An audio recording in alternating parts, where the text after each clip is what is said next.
네, 사랑하는 성도 여러분, 오늘도 우리가 함께 출애굽기의 말씀을 나누게 됩니다. 우리가 나눌 이 출애굽기의 말씀을 총 12주를 통해서 살펴보았고, 우리는 그 마지막 출애굽기 40장의 말씀을 함께 살펴보게 되죠. 우리는 지금까지 출애굽기의 말씀을 살펴보면서 시내산 위에서 하나님이 자기 백성을 초대하신 장면을 살펴보았습니다. 모세와 아론 그리고 장로들이 하나님 앞에서 먹고 마셨죠. 여러 번 들어서 이제 잘 기억할 줄 압니다. 하나님은 자기 백성을 두려움 속에만 머물지 않게 하시고 하나님과의 교제의 자리로 불러주셨습니다. 우리는 그 장면을 통해 은혜가 단지 살려두는 것에서 끝나는 것이 아니라 하나님이 함께 하시는 자리로 우리를 초대하시는 것이다 라고 함께 살펴보았습니다. 하나님은 멀리 계신 하나님이 아니라 가까이 부르셔서 그분과 교제하게 하시는 하나님이셨죠. 이것이 은혜, 그리고 우리가 함께 나눌 수 있는 충만한 은혜라는 것을 함께 살펴보았습니다. 그리고 이어지는 말씀에서 하나님은 한 걸음 더 나아가서 산 위에서 만나는 하나님이 아니라 그들이 머물고 있는 곳에서 성막을 지으라 말씀하셨고 그 성막에 거할 것이다 라는 말씀을 모세에게 해주셨습니다. 하나님은 자기 백성 가운데 거하기를 원하셨고, 그리고 성소에 거하시는 하나님, 그 하나님이 이스라엘 백성 가운데 어떤 모습으로 드러나셨고, 또 이스라엘 백성과 함께하는 하나님이 열방 가운데에 어떤 모습으로 영향을 주었는지를 함께 살펴보았습니다. 우리는 그 말씀을 통해서 우리가 받은 은혜, 그리고 그 하나님이 나타나는 권위와 그 열방 가운데 끼치는 하나님의 능력이 얼마나 크신지를 생각해 보았습니다. 그러나 우리는 출애굽기의 흐름 속에서 다시 한번 중요한 한 가지 사실을 깨달았는데, 그것이 이 출애굽기에서 수많은 은혜를 받은 이스라엘 백성들도 계속해서 연약한 인간이기에 흔들릴 수 있다는 사실을 나누었습니다. 우리가 금송아지 사건을 함께 살펴보았죠. 금송아지 사건 속에서 하나님이 이 이스라엘 백성이 하나님을 왜곡한 죄로 인해서 그들을 버린 것이 아니다라고 했습니다. 실패의 자리에서 하나님이 하신 행동은 오히려 자기가 어떤 존재인지를 선언하시는 말씀을 들려주셨죠. 하나님은 어떤 하나님이셨습니까? 자비롭고 은혜롭고 노하기를 더디하고 인자와 진실이 많은 하나님이다라는 말씀을 주셨습니다. 하나님은 인간의 실패에서 하나님 자신이 어떤 분인지를 선언하시는 것을 통해 하나님의 은혜가 얼마나 크신지를 다시금 알게 하셨습니다. 그 풍성한 은혜가 우리는 그리스도로 인해서 다시금 우리와 함께 하게 된다라는 것을 함께 계속해 나누어 왔죠. 그렇다면 하나님이 그렇게 크신 은혜를 말씀하셨다면 그 은혜는 이스라엘 백성 가운데 어떻게 나타났을까요? 하나님이 자기 백성 가운데 거하시겠다고 하신 그 약속은 어떤 모습으로 그들 가운데 살펴볼 수 있었을까요? 우리의 오늘 살펴볼 이 본문은 우리에게는 어쩌면 굉장히 익숙한 말입니다. 그래서 우리가 함께 살펴볼 때 이 본문이 그저 익숙한 이야기로 들려지지 않기를 원합니다. 우리가 잘 알고 있다는 이 말씀이 그 의미를 우리가 충분히 누리고 있다라는 것을 의미하지는 않습니다.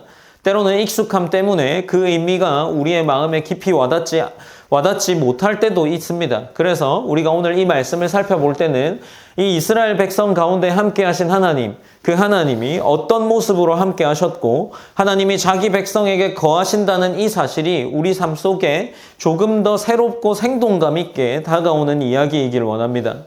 그래서 이제 우리는 이 말씀을 조금 더 자세히 살펴보길 원합니다. 출애굽기 40장 마지막 장면에서 하나님이 자기 백성 가운데 어떻게 임하시는지, 그리고 그 임재가 공동체의 삶에 어떤 영향을 주는지를 천천히 따라가 보고자 합니다. 하나님이 성막 가운데 거하신다는 사실이 상징, 어떤 하나님이 함께 하신다는 상징 그 이상의 의미를 가진다는 것, 그리고 그 임재가 백성의 삶을 어떻게 움직이는지를 함께 본문을 통해 살펴보고자 합니다. 이제 출애굽기 40장 말씀을 조금 더 자세히 나누어 보겠습니다. 우리가 오늘 본문 출애굽기 40장 34절과 35절 두 구절을 한번 다시금 읽어보길 원합니다. 출애굽기 40장 34절과 35절 말씀입니다. 우리가 한 목소리로 한번 함께 읽으시겠습니다. 시작.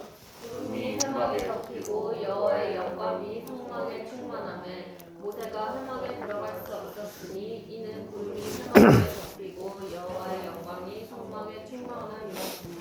네, 먼저 34절은 이렇게 기록합니다. 구름이 회막에 덮이고 여호와의 영광이 성막에 충만하매라고 기록을 하죠. 여기서 구름은 무엇이겠습니까? 앞서 여러 번 나왔던 것처럼 동일하게 구름은 하나님의 임재를 나타내는 표지입니다. 출애굽기 내내 하나님은 구름과 불로 자신의 임재를 드러냈습니다. 애굽에서 나올 때도 광야를 지나올 때도 하나님은 구름 기둥과 불 기둥으로 자기 백성을 인도하셨죠. 이제 그 구름 기둥이 성막 위에 머물러 있습니다.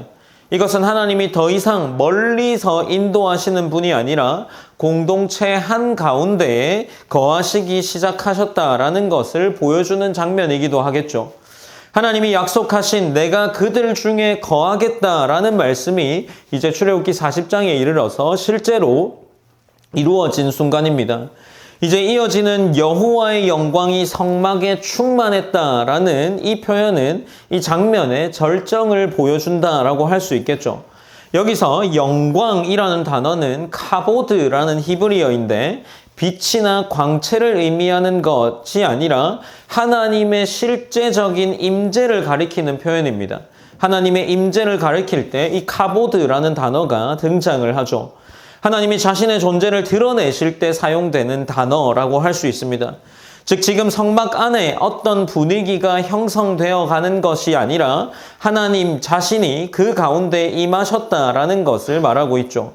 그리고 본문은 충만하였다라고 기록을 하고 있는데 이는 하나님의 임재가 성막의 일부에만 있다라는 것을 의미하지 않습니다.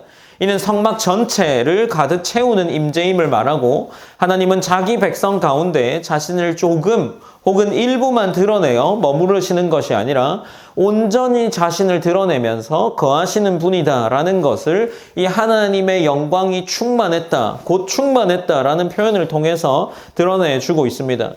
이제 35절에는 조금은 우리가 본문을 잘 읽어서 출애굽기를 살펴왔다면 조금 이 맥락 속에서는 이해하기 어려운 중요한 본문이 있습니다. 모세가 회막에 들어갈 수 없었으니 라고 이 본문이 이어지는데 여기서 놀라운 점은 모세가 회막에 들어갈 수 없었다는 거죠. 왜냐하면 우리는 앞선 본문들에서 모세는 하나님과 독대하는 사이였습니다. 하나님과의 교제 속에서 특별히 하나님의 부르심을 받았고 두 돌판을 받을 때에도 하나님과 모세만의 시간들이 있었다라는 겁니다. 그런데 오늘 이 35절 본문에 이스라엘 백성 가운데 하나님이 성막 안에 여호와의 영광으로 충만히 거하실 그 장면 속에서는 모세도 하나님을 독대할 수 없는 그러한 상황이었던 겁니다. 모세가 회막에 들어갈 수 없었으니 라고 기록하고 이제 모세가 하나님과 가장 가까이 있었던 사람, 곧 대면하여 말씀을 들었던 사람도 이 성막 안으로 들어갈 수 없었습니다. 이것은 하나님의 임재가 곧 사람의 친밀함이나 경험으로 통제될 수 있는 것이 아니다라는 사실을 보여주죠. 본문은 여전히 이 거룩하신 하나님이시며 인간이 마음대로 하나님께 접근할 수 있지 못하다라는 것을 보여줍니다.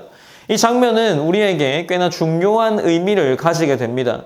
하나님은 자기 백성 가운데 거하시기를 원하시는 분이시지만 동시에 하나님이 이 말씀을 통해 보여주시는 것은 그분이 여전히 거룩하신 하나님이라는 겁니다. 하나님이 가까이 오셨다고 해서 그분의 거룩이 조금 더 모자라지거나 부족해지거나 사라진 것이 아니다라는 거죠. 오히려 하나님이 가까이 오실수록 그 거룩은 보다 더 선명하게, 더 분명하게 드러납니다. 그래서 하나님의 임재는 언제나 은혜이면서 동시에 경외의 자세를 요구하게 되는 거겠죠. 하나님은 우리 가운데 거하시는 분이시지만 우리가 가볍게 다룰 수 있는 분이 아님을 이 본문이 우리에게 보여주고 있습니다. 사랑하는 성도 여러분, 우리가 이 본문을 보면서 이 장면을 보면서 우리의 신앙을 한번 돌아볼 수 있지 않을까 싶습니다. 우리는 종종 하나님의 임재를 꽤 가볍게 생각할 때가 있지 않을까요? 하나님이 늘 우리와 함께 하신다라는 말을 듣다 보면 하나님의 임재가 당연한 것처럼 그리고 굉장히 익숙한 것처럼 느껴질 때가 있습니다. 그 임재가 우리에게 특별해야 함에도 불구하고 우리는 그 임재를 특별하게 여기지 못하는 거죠. 예배의 자리에서도 기도의 자리에서도 우리는 하나님의 임재를 매우 당연한 것처럼 여기며 지나갈 때가 있습니다. 그러나 오늘 본문이 우리에게 이야기하는 것이 무엇이겠습니까? 지금 이 장면은 하나님이 우리 가운데 거하신다는 이 사실은 결코 가볍게 여길 수 있는 사실은 아니다라는 겁니다. 그것은 하나님의 영광이 우리 가운데 임하는 사건이며 모세조차도 하나님과 독대하던 그 사람조차도 가까이 할 수 없었던 그분이 우리 삶 가운데 있다라는 것을 우리가 다시금 돌이켜 보아야 합니다. 동시에 우리는 또 한 가지를 생각해 볼 수 있게 되겠죠. 우리는 하나님과 가까워졌다라고 생각할 때 하나님을 점점 더 우리에게 익숙한 분으로 만들려는 경향이 있습니다. 하나님을 나의 경험 안에 가두고 내가 이해할 수 있는 범위 안에서만 하나님이 일하실 것이다 라고 생각을 하죠. 그러나 오늘 본문은 그것을 깨뜨리는 본문이다 라고 할 수 있습니다. 모세조차 들어갈 수 없었던 하나님의 임재 앞에서 우리는 하나님이 결코 우리의 이성적인 이해 안에 머물러 있는 분이 아니라는 사실을 다시금 알게 하는 본문이기 때문입니다. 하나님은 우리와 함께 하시는 분이시지만 여전히 하나님 그 자체이라는 분이죠. 우리보다 더 크신 분이십니다. 그래서 참된 신앙이라는 것은 지금 모세가 다가갈 수 없는 그것을 보면서 그 장면을 보면서 하나님의 친밀함과 함께 하나님을 향한 경외의 마음이 동시에 가져져야 한다는 겁니다. 그렇다면 이제 우리는 한 걸음 더 나아가 보려고 하는데 하나님이 자기 백성 가운데 이렇게 임재하셨다면 그 임재는 그 공동체의 삶 속에서 어떤 모습으로 드러났을까요? 하나님이 성막 안에 머무르시는 것으로 끝났을까요? 아니면 그 임재가 백성의 삶 전체를 움직이는 실제적인 기준이 되었을까요? 이제 우리는 이어지는 말씀을 통해서 하나님이 함께 하신다는 것이 공동체의 삶에 어떤 영향을 주었는지를 계속해서 살펴보려고 합니다. 이제 본문 40장 36절에서 37절 두 구절인데 이 구절 또한 한번 함께 읽어보시겠습니다. 읽으시겠습니다. 시작. 구름이 성막 위에서 떠오를 때에는 이스라엘 자손이 그 모든 행중한 이들의 앞으로 나아갔고 구름이 떠오르지 않을 때에는 떠오르는 날까지 나아가지 아니하였으며.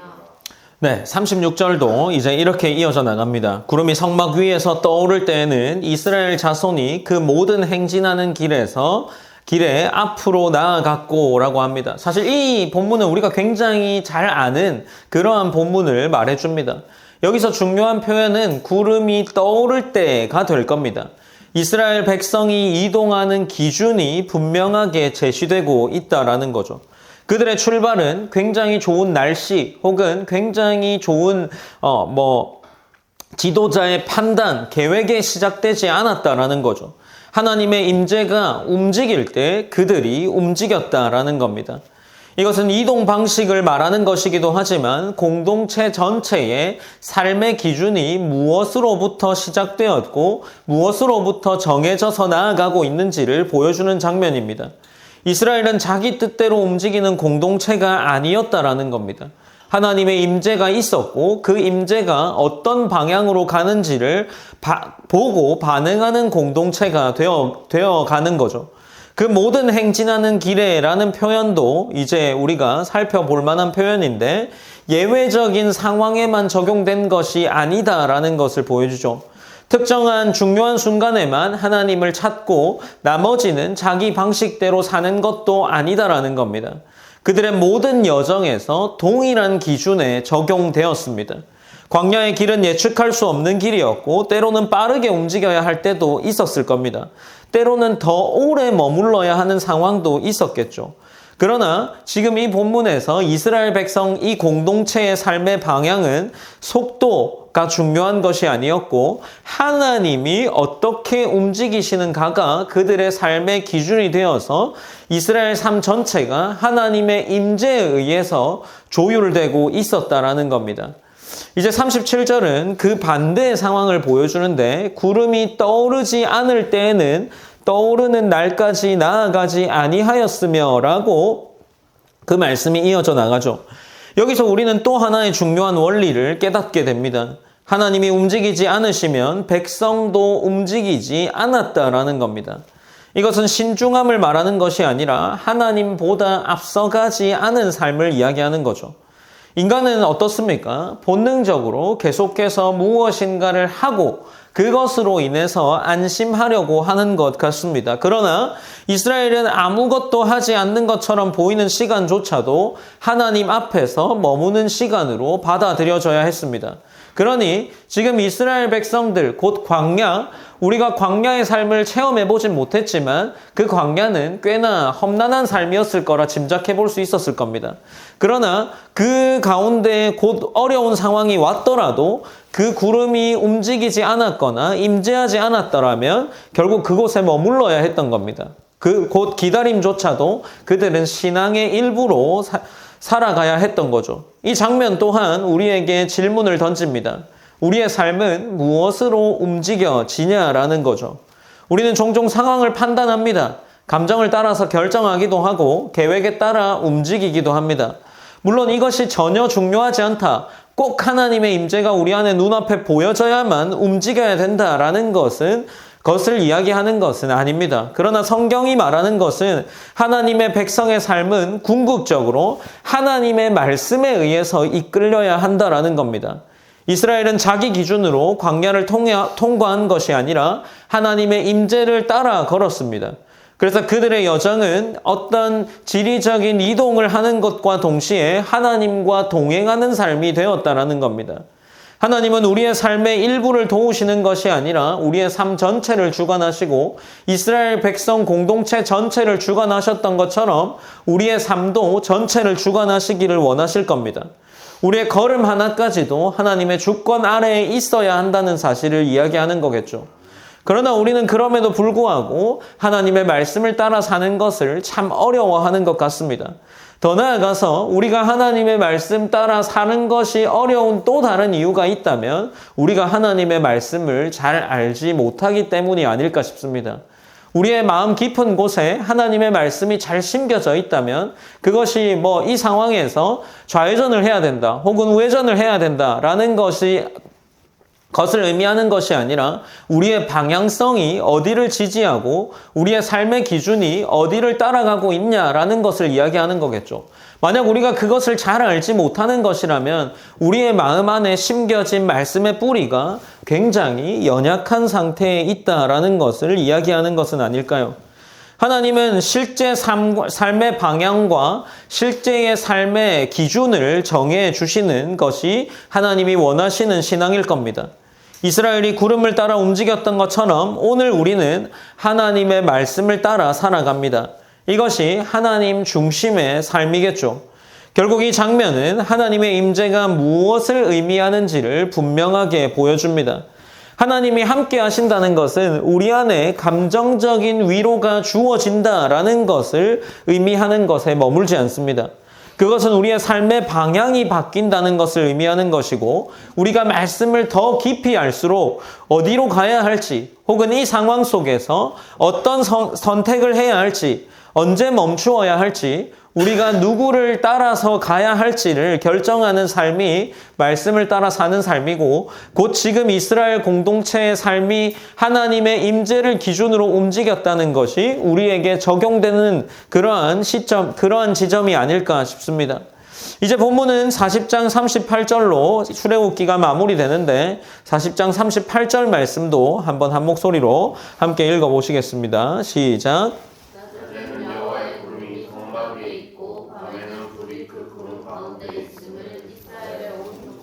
그 모든 행진하는 길에서 그들의 눈으로 보았더라. 네, 38절에서는 이렇게 기록하죠. 낮에는 여호와의 구름이 성막 위에 있고 밤에는 불이 그 구름 가운데 있음을 이스라엘 온 족속이 그 모든 행진하는 길에서 그들의 눈으로 보았더라 라고 기록을 합니다. 이 구절은 지금까지 설명된 내용을 요약하면서 동시에 강조합니다. 하나님의 임재는 일시적인 사건이 아니라 지속적인 현실이었다는 것을 말하고 있고 낮에는 구름으로 우리가 잘 아는 것처럼 밤에는 불로 하나님이 자기 백성 가운데 드러내셨습니다. 광야라는 환경 속에서 우리가 그 광야를 깊이 경험해 보진 못했지만 지금까지 배워온 바로 낮과 밤은 완전히 다른 상황이었습니다. 그 모든 시간 속에서 하나님이 이스라엘 백성과 함께 하셨는데 하나님의 임재는 특정한 시간에 제한되지 않았습니다. 그것은 삶 전체를 덮고 있는 지속적인 동행이었고 여기서 등장하는 구름과 불이 하나님의 임재의 방식으로 나타나죠.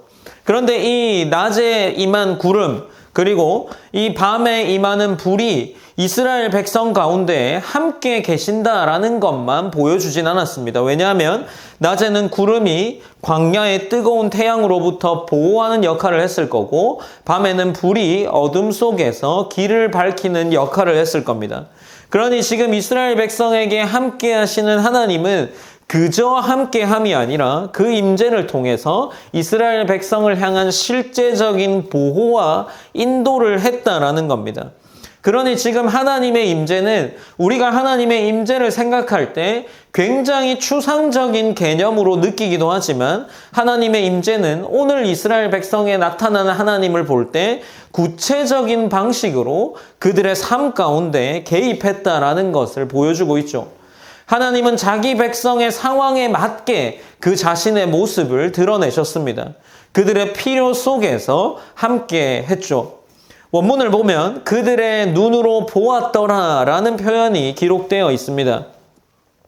이것을 조금 더 직역해보면 이스라엘 온 집의 눈앞에서라는 표현으로 직역되는데 이스라엘 온 집의 눈앞에서라는 표현으로 직역이 되는데 이 표현은 하나님의 임재가 그들 각각의 개인적인 체험은 또 아니었다라는 거죠. 하나님이 함께 하신다라는 것은 어떤 특정한 사람만 경험하게 되는 신비한 사건이 아니라 공동체 전체가 함께 보는 공적인 경험이었다는 겁니다. 즉 하나님의 임재는 주관적인 감정이 아니라 객관적인 사실로 드러나는 것을 오늘 본문이 우리에게 또한 이야기해 주는 겁니다. 이것이 신앙이 개인의 내면에만 머무르지 않고 공동체 속에서 확인되고 공유되어서 된다는 그런 중요한 원리를 보여주는 거죠. 이제 마지막에는 그 모든 행진하는 길에서라는 표현으로 본문이 이어져 나가는데 히브리어로는 그들의 모든 여정 가운데서라고 다른 의미로 번역될 수 있습니다. 여기서는 마사라는 단어가 기록되어 있는데 이 마사는 이동과 관련되어 있는 단어입니다. 광야 전체의 여정을 가리키는 단어이죠. 즉 하나님의 임재는 특정한 순간이 아니라 여정 가운데 드러난다라는 겁니다. 여정이라는 단어는 어떤 여행의 일부를 말하는 것이 아니라 저 여행 전체를 이야기하는 거겠죠. 마찬가지로 우리의 여정은 무엇입니까? 우리의 여정이 삶이라면 그 삶이라는 여정 전체에 하나님의 임재가 보여져야 한다라는 겁니다.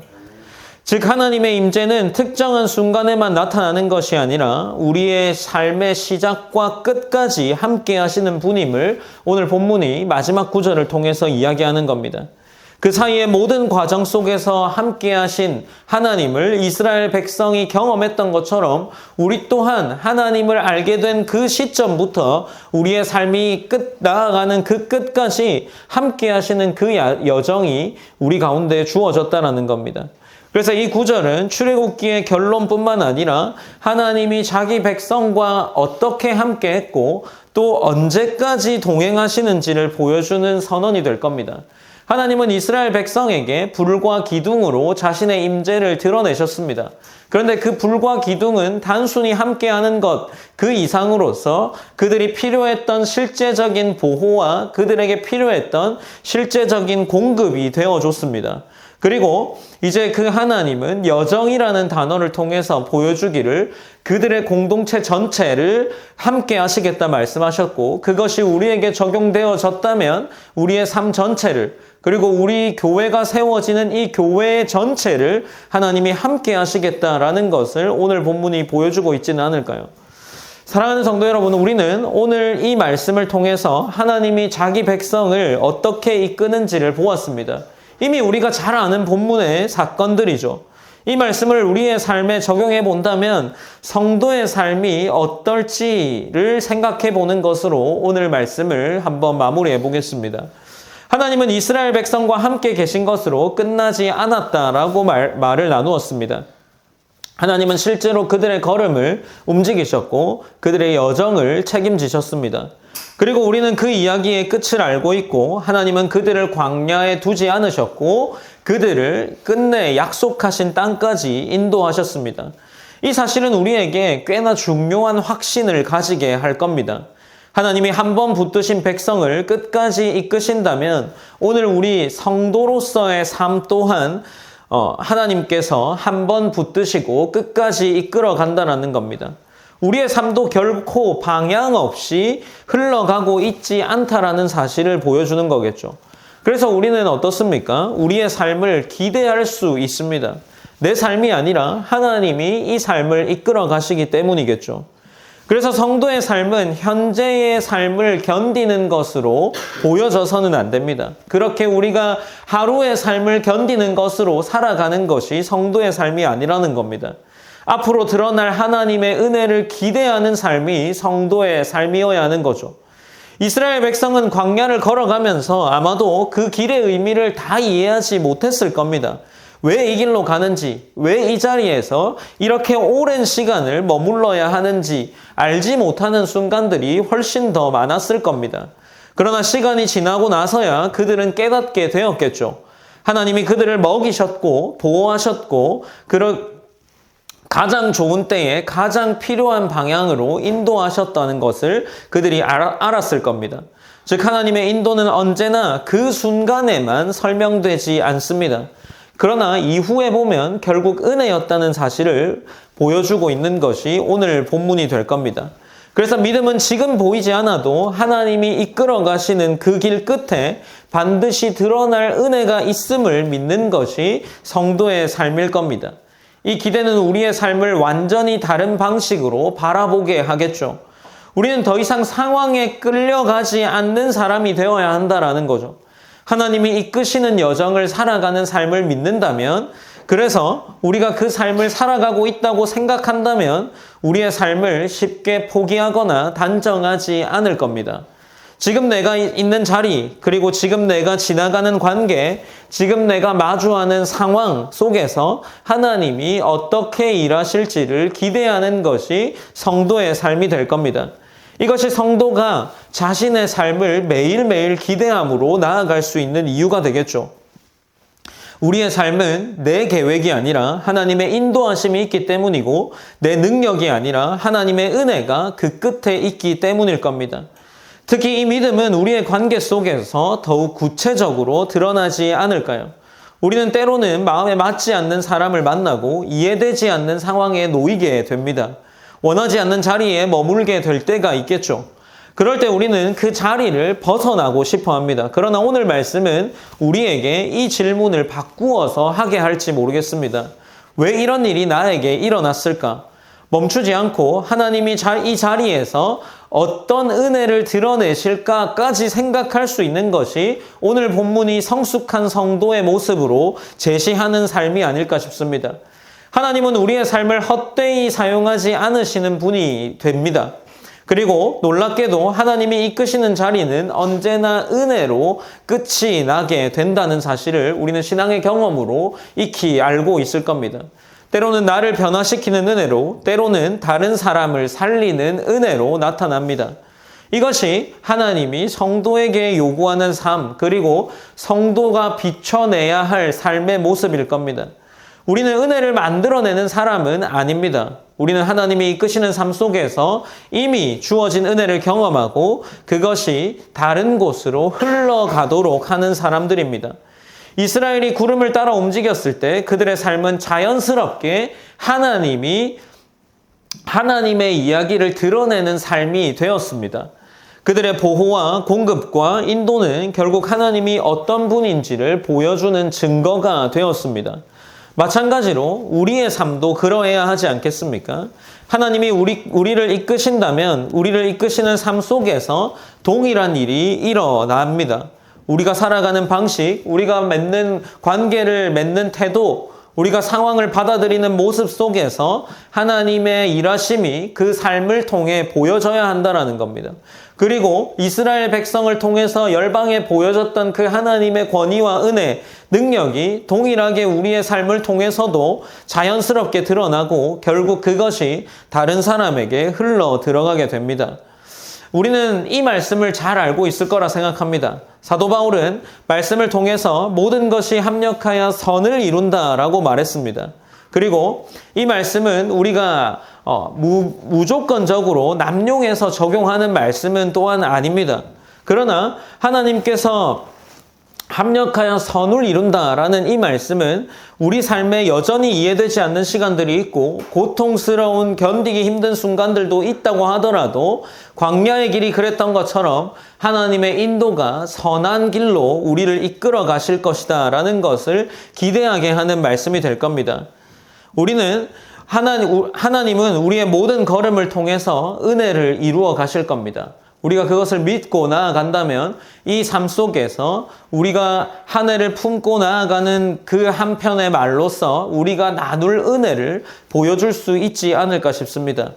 우리의 은혜가 나 한 사람에서 끝나는 것이 아니라 하나님은 우리를 통해 다른 사람에게 흘러 들어가게 하는 그 은혜를 우리가 경험하고 체험할 수 있기를 원합니다.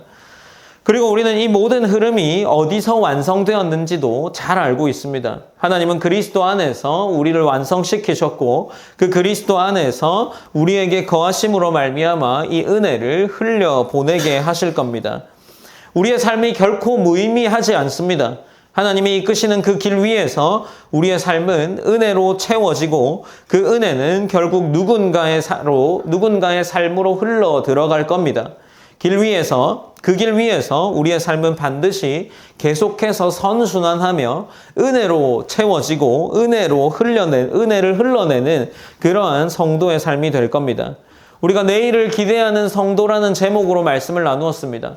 이 말씀, 오늘 살펴본 이 본문 자체가 내일을 기대한다라는 내용을 담고 있진 않지만 이스라엘 백성들의 삶 전체를 볼 때 그들의 종국에 끌려간 전국의 하나님이 이끄신 그 가나안 땅을 생각해 볼 때 우리의 삶이 어떠해야 하는지를 우리는 생각해 볼 수 있을 겁니다.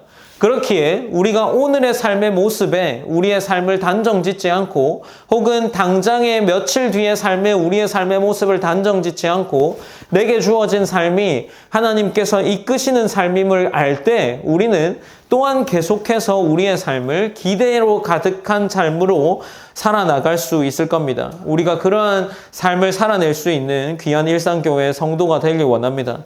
사랑하는 성도 여러분, 우리는 오늘 이 말씀을 통해서 하나님이 자기 백성 가운데 어떻게 거하시고 그 임재로 그들의 삶을 이끄셨다라는 사실을 함께 살펴보았습니다.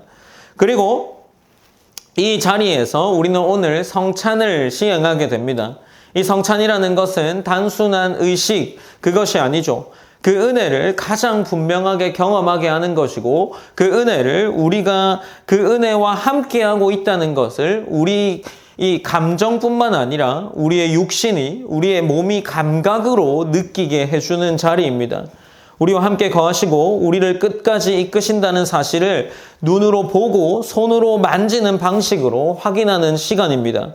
광야에서 구름과 불로 임재하셨던 하나님이 이제는 떡과 잔을 통해서 우리와 함께 하실 겁니다. 이 떡과 잔을 받을 때에 불과 구름으로 함께했던 이스라엘의 하나님이 지금 우리와 함께 하신다는 사실, 그리고 우리가 연합되어 그리스도와 함께 한다는 그 은혜를 경험할 수 있는 시간이 되길 원합니다. 그래서 우리는 이 성찬의 자리에서 하나님을 다시금 확인받고 우리의 신앙이 점검되며 하나님과 연합되어서 우리가 내일을 기대하는 성도의 삶이 될 수 있도록 하나님이 인도하여 달라는 기도의 마음으로 이 떡과 잔을 받으며 나아가길 원합니다. 그래서 우리는 이 떡과 잔을 받으면서 함께 결단함으로 성찬에 나아갈 수 있기 원합니다. 그리고 그 받은 은혜를 흘려보낼 수 있는 귀한 성도가 되기를 기도하며 나아갈 수 있도록 인도하여 달라고 기도하면서 이 성찬에 참여해 주시기를 바랍니다. 우리가 함께 성찬의 자리로 나아가시기 원합니다.